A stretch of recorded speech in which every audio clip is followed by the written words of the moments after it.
राधे राधे जी। पवित्र वचन YouTube channel में आपका हार्दिक स्वागत है। मैं हूँ कात्यायनी।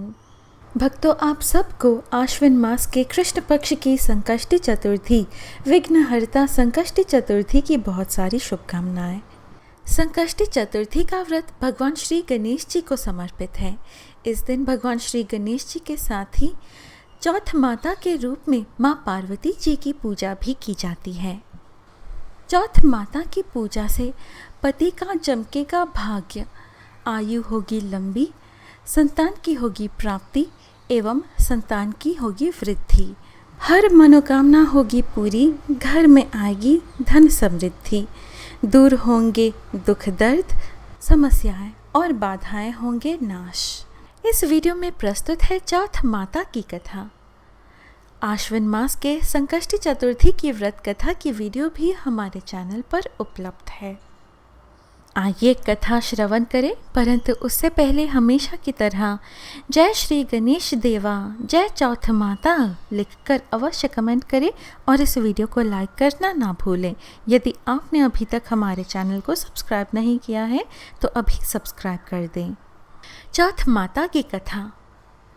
एक सेठानी थे। उनके एक बेटा और बहू थे। बहू सबको भोजन करा के फिर स्वयं भोजन करती थी।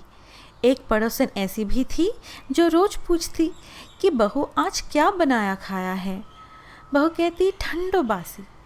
एक दिन उसके पति ने ऐसा सुनकर विचार किया कि आज तो पकवान बनाए जाए, फिर देखे कि मेरी पत्नी क्या कहती है।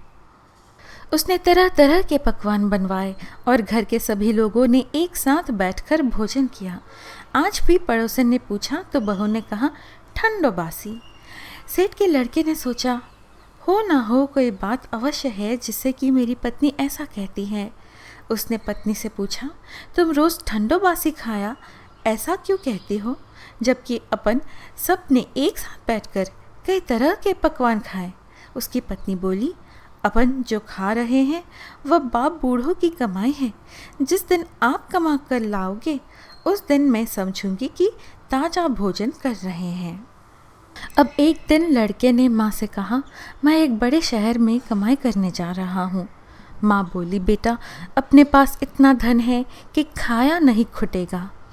माँ के मना करने पर भी बेटे ने स्वयं कमाने का दृढ़ निश्चय कर लिया और जाते समय पत्नी से कहा मैं जब तक कमा कर बहुत सा धन लेकर ना आऊँ तुम चूल्हे की आग मत बुझने देना। एक दिन चूल्हे की आग बुझ गई तो वह मन ही मन घबराने लगी, कहीं मेरे पति पर संकट तो नहीं आन पड़ा। जल्दी से पड़ोस में से आग लाकर चूल्हे में रख दूं, ऐसा विचार करके पड़ोस में गई। वहाँ पड़ोसन चौथ माता का व्रत पूजन कर रही थी। पड़ोसन ने कहा थोड़ी देर में आकर ले जाना। बहू ने पड़ोसन से पूछा आप यह व्रत क्यों करती हैं, इससे क्या मिलता है। पड़ोसन ने कहा चौथ माता के इस व्रत को करने से अन्न लक्ष्मी मिले और अपनी मनोकामना पूरी हो। अब बहू भी चौथ माता का व्रत करने लगी। दीवार पर चौथ माता बनाई। उस दिन घी गुड़ का चूरमा बनाकर रात्रि को चंद्रमा को अर्घ्य देकर भोजन करती। ऐसा करते करते बहुत दिन हो गए। चौथ माता ने उस बहू के पति को सपना दिया कि साहूकार का बेटा तू जागे कि सोवे, तेरी पत्नी बहुत याद कर रही है, घर जाकर उसकी चिंता मिटा। तू दुकान खोलकर कंकु केशर का पगलिया बना के बैठ जाना, आज तेरा हिसाब किताब चुकता हो जाएगा। अब तो चौथ माता ने जैसा कहा था वैसा ही हुआ। उसने घर जाने की तैयारी की और गाड़ी भर के धन दौलत लेकर चल दिया। रास्ते में एक बड़ा सा काला नाग फल फैलाते बैठ गया और कहने लगा आज तो मैं तुझे डसूंगा, छोड़ूंगा नहीं, आज तेरी आयु पूरी हो गई है। सेठ के लड़के ने कहा आज चौथ माता ने मुझे सपना दिया तो मैं पत्नी से मिलने घर जा रहा हूँ। वहाँ मेरी पत्नी बहुत चिंता कर रही है, मैं उससे मिलकर जरूर आऊँगा, तब तुम मुझे डस लेना। नाग ने कहा तुम शपथ पूर्वक कह कर जाओगे तो मैं तुम्हें जाने दूंगा, परंतु लौटकर नहीं आए तो तुम्हारे घर आकर मैं तुम्हें डस लूँगा।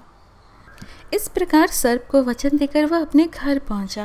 वहां सभी से हंसी खुशी से मिला और भोजन करके उदास होकर बैठ गया। उसकी पत्नी ने उदास होने का कारण पूछा तो पति ने काले नाग वाली बात बताते हुए कहा, यदि मैं उसके पास नहीं जाऊंगा तो वह घर आकर ही मुझे डस लेगा। पत्नी बहुत चतुर थी।